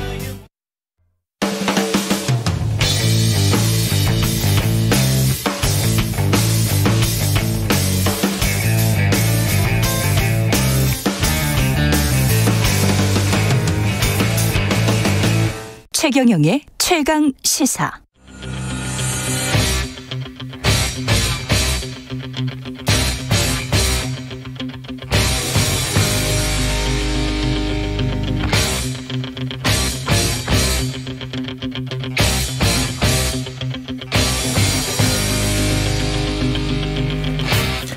네, 답답한 정치 이슈를 팍팍 때려보는 시간, 정치 펀치. 김재원 국민의힘 전 최고위원 전화로 연결돼 있습니다. 안녕하세요.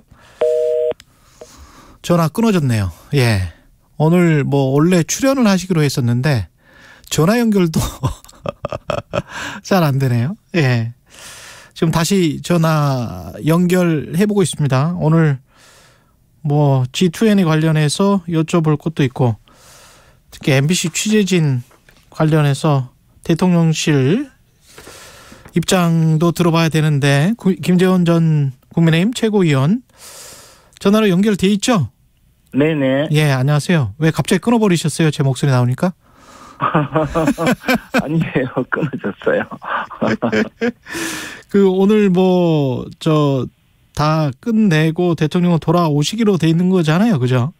그렇습니다. 예. 그 순방은 어떻게 잘 진행됐다고 보십니까?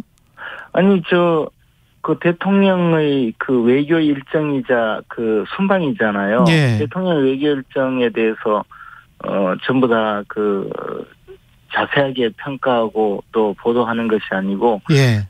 지역 말단적인 것만 계속 평가하니까 예. 조금 이상한데요. 사실 이번 순방외교 내지 정상회담은 지금까지 제대로 부각되지 못했던 한미 간의 여러 가지 외교 현안, 한일 간의 외교 현안, 또 한미일 3국 정상회담을 통해서 많은 부분이 이제 문제를 해결하는 단초가 되었고, 그것을 외교 성과로 봐야 되고, 또 그것이 이제 앞으로 이제 해결될 외교 현안 전체를 모든 것을 테이블에 올려놓고 가능한 방향으로 가고 있는데, 우리는 좀 그 점에 집중해야 되지 않을까 생각을 했습니다. 예. 그리고 그것은 아주 성공적이었다고 평가할 수 있고요.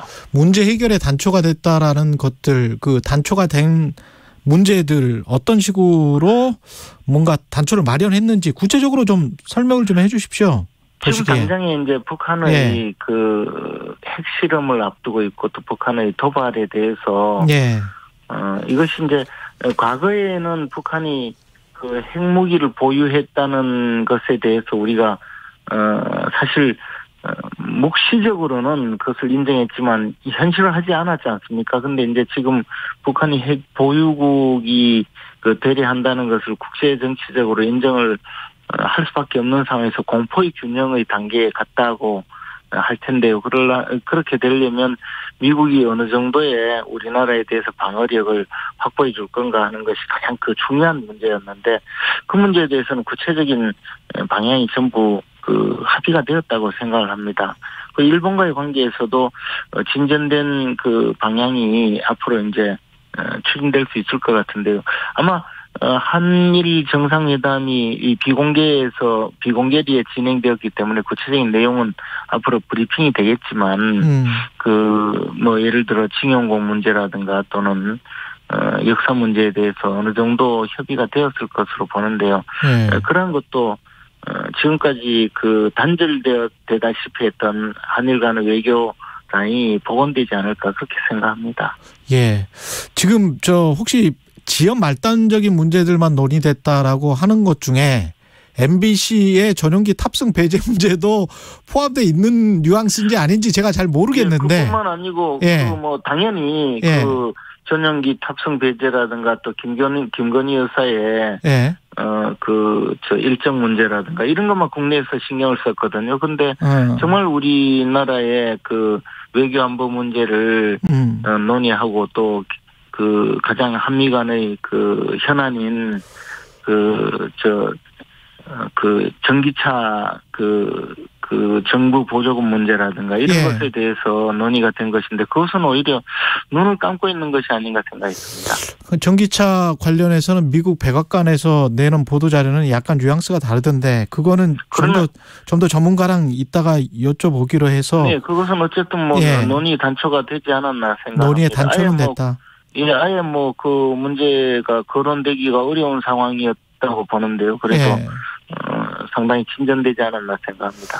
빨리 돼야 될 것 같아요. 왜냐하면 2024년 가면은 현대차가 이미 거기에 미국의 공장을 짓기 때문에 전기차 공장을 짓기 때문에 그 전에 2023년에 예외를 달라는 거이기 때문에 그렇죠. 우리 정부 입장은 그렇죠. 그런데 이제 그게 이제 받아들여질지는 모르겠습니다. 앞으로 그러니까 2023년과 2024년 상반기 정도 그때 우리가 불이익을 받지 않느냐. 받느냐 그렇습니다. 그게 가장 중요한 것일 것 같고요. MBC 논의를 했다는 것 자체가 중요한 것이죠. 논의를 했다는 것 자체가 중요하다 그런 말씀이시고 MBC 취재진의 전용기 탑승 배제 그 이후에 기자들 2명만 전용기에서 불렀던 것 기자 간담회 배제했던 것 그리고 이제 취재 기자들이랄지 촬영 기자 공식 회의석상에 못 들어오게 했던 것 이런 거는 지연 말단적인 거는 아닌 것 같은데요. 글쎄요, 항공기 내에서 간담회를 진행한 것은 그분들을 풀 기자단으로 볼 수 있느냐의 문제에 국한된 것 같고요. 그다음에 한일 정상회담이라든가 한미 정상회담에서 기자들이 취재하지 못했던 부분은 아마 양자간 정상회담에서 우리 한국에서만 결정할 수 있는 상황이 아니었지 않겠습니까? 예를 들어 한미일 정상회담에는 모두 공개를 했는데 한미 정상회담이라든가 한일 정상회담에서는 기자단 취재 자체가 되지 않고 비공개 회의를 한 것이고 그 점은 미국의 정상이라든가 또 일본 정상과 함께 그 문제를 결정하지 않았을까 생각하는데요. 그것은 일본 수상이 회담이 끝나고 브리핑을 했지만 우리가 브리핑을 하지 못했다는 그런 어떤 절차의 상의 한 점이 있을 뿐이고 그 점은 저는 외교상의 문제에서 모든 회담이 공개가 되어야 된다든가 또는 기자단이 취재를 한다든가 꼭 그런 것은 아닌 상황인데 왜 이것이 크게 문제가 되어야 되는지에 대해서 조금 생각을 달리하고 있습니다. 그래요. 언론 입장에서는 이게 일련의 상황이 상당히 좋지 않은 시그널, 대통령실의 정보 통제, 일부 정보 통제를 계속 하고 있다. 이런 느낌으로 받아들일 수밖에 없거든요. 그렇게 볼 수 있는데요. 다만 그것이 이제 한미 정상회담과 한일 정상회담에서 기자단 취재가 되지 않았다는 것이잖아요. MBC 전용기 탑승 배제는 어떻게 생각하세요?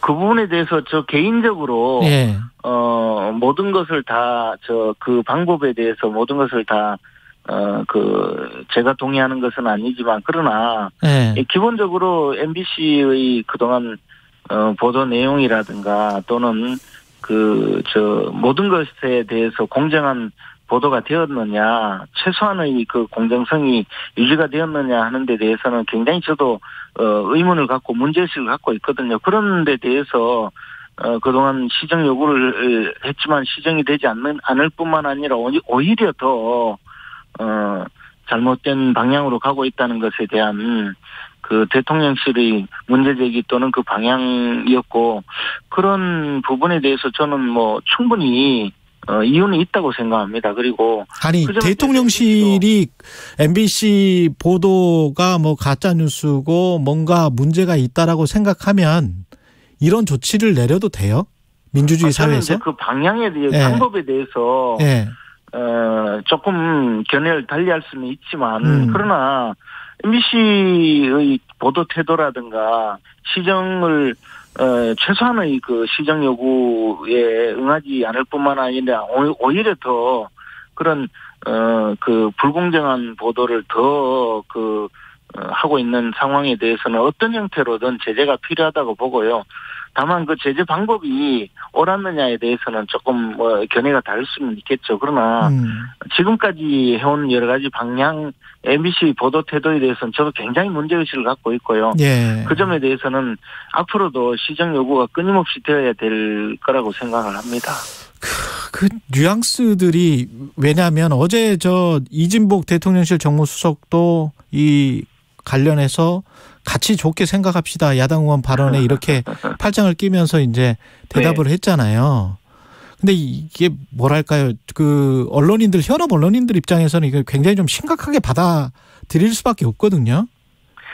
물론 뭐 이진복 그 수석의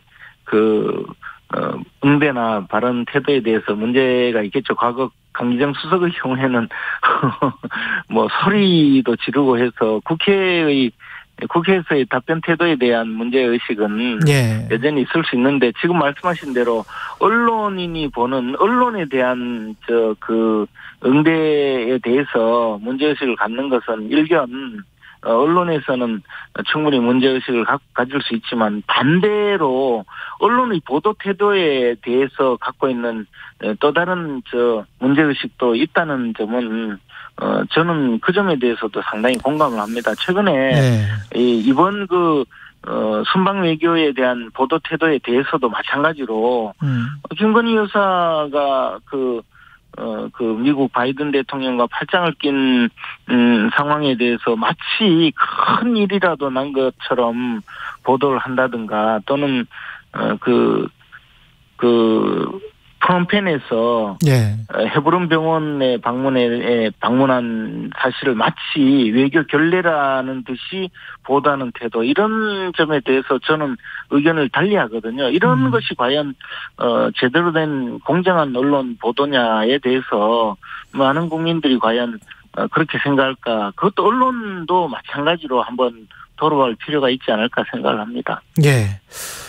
이상민 행안부 장관 관련해서요, 누군들 폼나게 사표 던지고 싶지 않겠나 이런 발언을 했었는데, 그 발언이 이제 더 문제가 되니까 국민의힘 정운천 의원이 약간 엄호하는 식으로 해서 이런 말을 한 건지는 모르겠습니다만은, 뭐 사태를 확실하게 수습을 하고 책임지고 나오면 저처럼 국회의원도 되지 않겠나? 이거는 폼나게 사표 내는 게 폼나게 사표 낼 지금 상황도 아니고, 정치적인 책임 내지 도의적인 책임 뭐 그런 위치에 있기 때문에, 특히 이게 이제 뭐 다른 것도 아니고 이제 이태원 참사를 겪은 국민들의 마음을 지금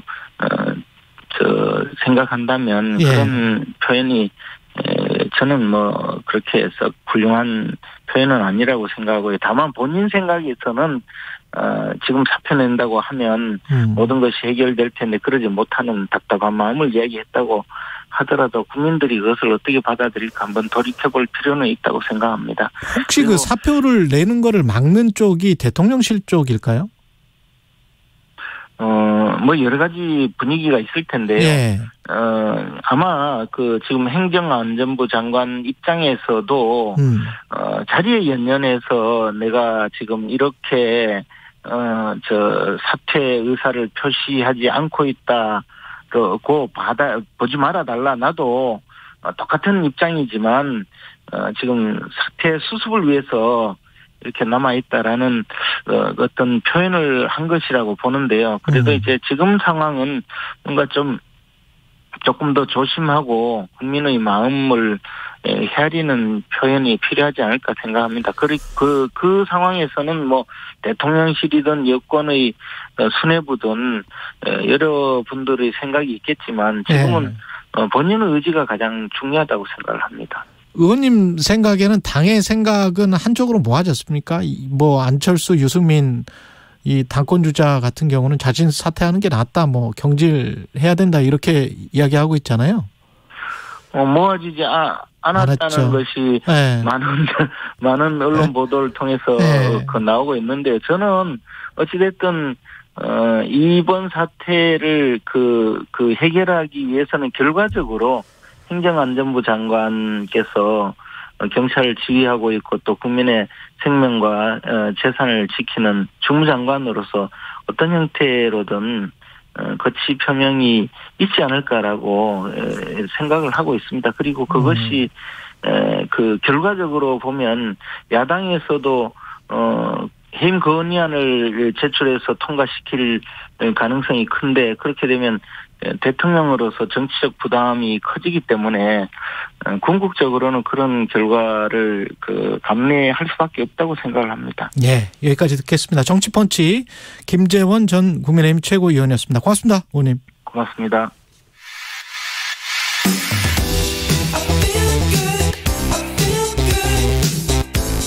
세상에 이익이 되는 방송 최경영의 최강시사.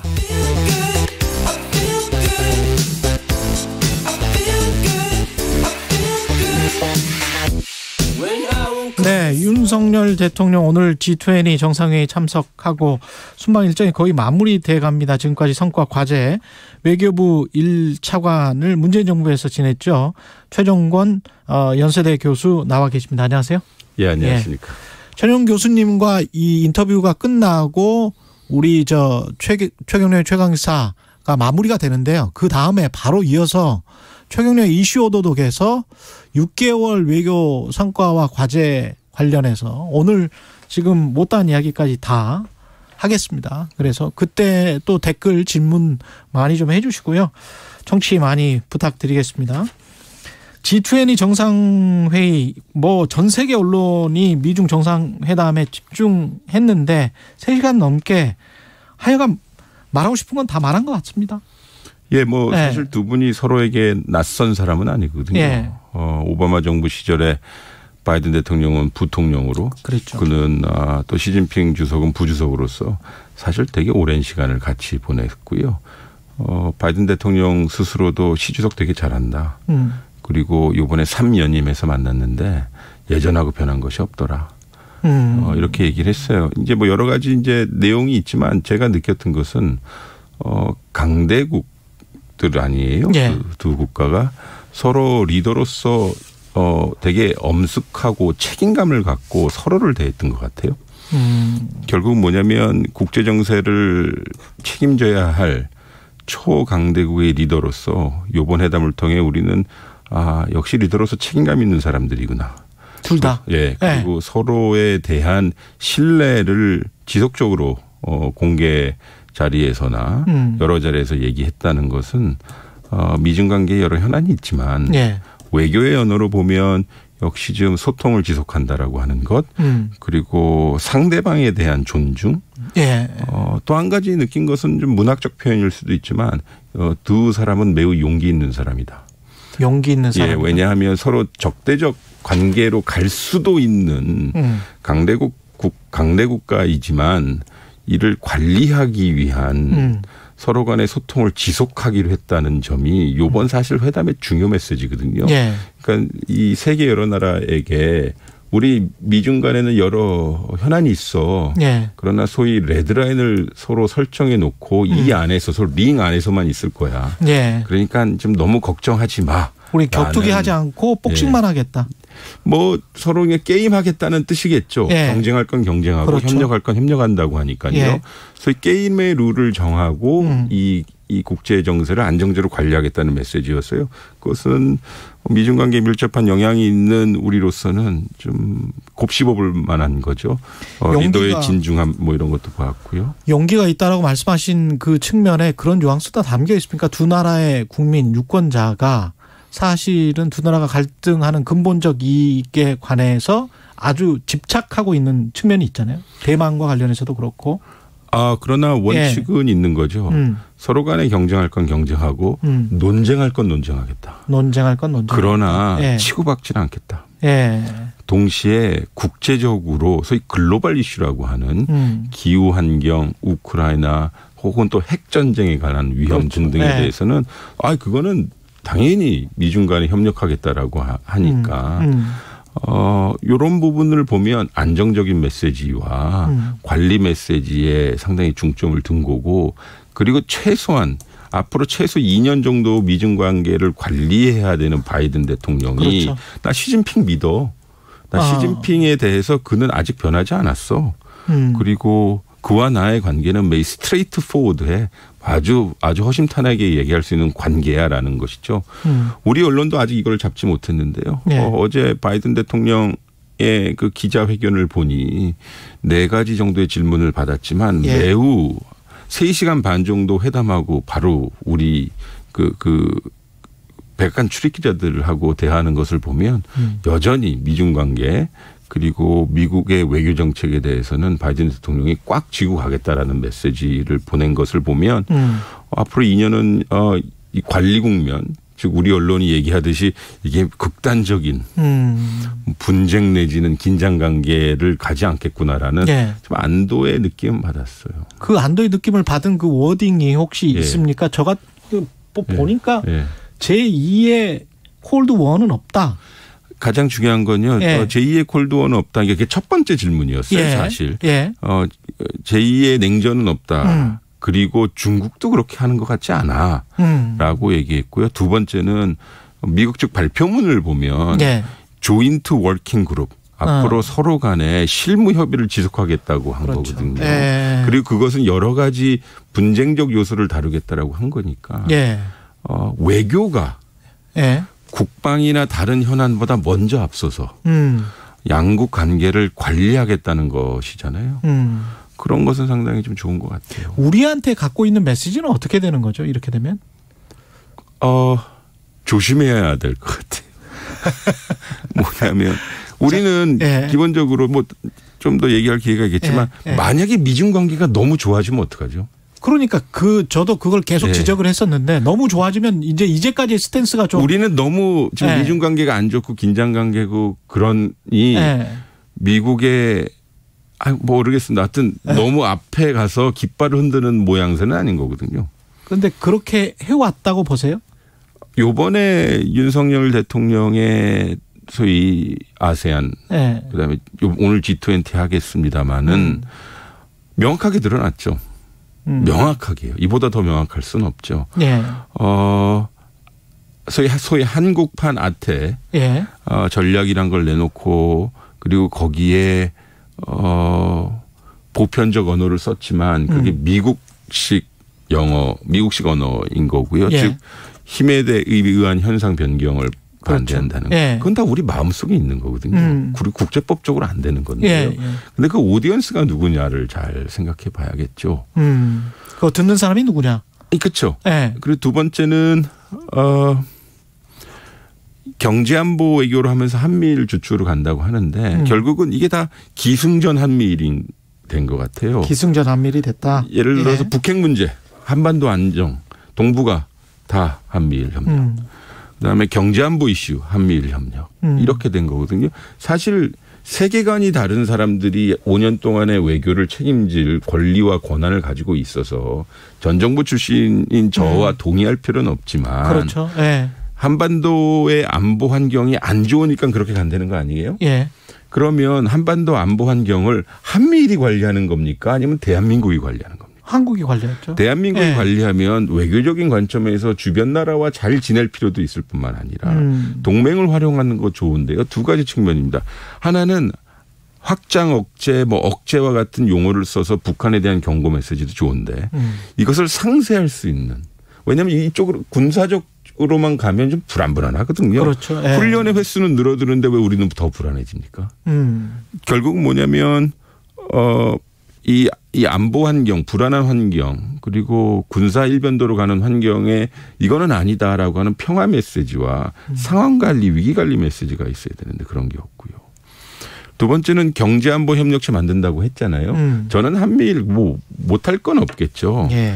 기승전, 그러니까 좀 순서가 좀 어색하죠. 왜냐하면 이 한미일 혹은 동북아의 소위 공군망을 제일 먼저 교란시킨 것은 2019년으로 기억되는데요. 7월 1일인가요? 아베 정부가 우리한테 했었던 그렇죠. 네. 반도체 수출 규제 화이트리스트에서 우리 뺀 거거든요. 인위적으로요. 지금 우리가 겪고 있는 IRA 문제도 있지만 IRA 문제의 근본적인 것은 우리가 중국의 의존도가 높으니 미국에 잘 못 팔 수 있는 법 때문에 흔들리는 거 아니겠습니까? 예. 근데 그것은 그 반도체 규제 때문에 그런 거죠. 근데 그것은 어떻게 되는지 모르겠는데 한미일의 경제안보 협력을 하겠다? 일단 뚜껑을 열어봐야겠죠. 예. 근데 결국은 이제 명확해질 것 같아요. 앞으로 5년 동안 대북 문제에 있어서는 한미일이 가는 건데요. 한반도 문제에 일본의 목소리가 그렇게 커지면 그간의 일본의 이런저런 일들을 보면 과연 그게 우리한테 플러스일까? 그리고 두 번째는 당연히 동북아의 안보 구성원으로서 일본을 얹고 네. 가야 되지만 한반도 문제는 대한민국이 주도해야 되는 것이 아닌가라는 생각이 예. 지금 할 질문들이 굉장히 많이 남았는데 대부분 못 하고 있어서 이따가 이주호도 시간에 자세히 듣기로 하고요. 네, 제가 말이 좀 많습니다. 지금 저 관련해 가지고 네. 특히 이번에 외교 결례다라고 지적할 만한 것들은 혹시 있을까요? 아니, 결례는 아니라 우리 입장에서 좀 어색한 게 많죠. 캄보디아 지금 개발하려고 애쓰는 나라고요. 이번에 아세안 플러스 회의 주관하고 주최하는 의장국이죠. 그러니까 자기한테 매우 중요한 외교적 기회예요. 게다가 중국에서 리커창도 왔고 바이든도 왔으니 큰 흥행의 판이 열려 있는 거거든요. 그러니 얼마나 그 개발도상국이 섬세하게 준비해 있겠어요. 근데 우리 영부인께서 소위 이런저런 독자 행동을 하신 거 아니에요?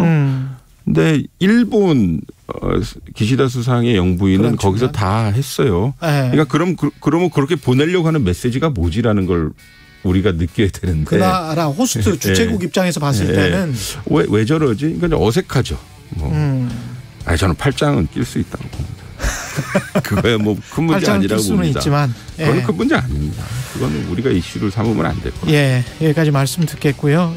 최종권 연세대학교 교수 못다한 이야기는 최경영 이슈 오도독에서 계속하겠습니다. 11월 15일 화요일 KBS 라디오 최경영의 최강시사였습니다. 고맙습니다.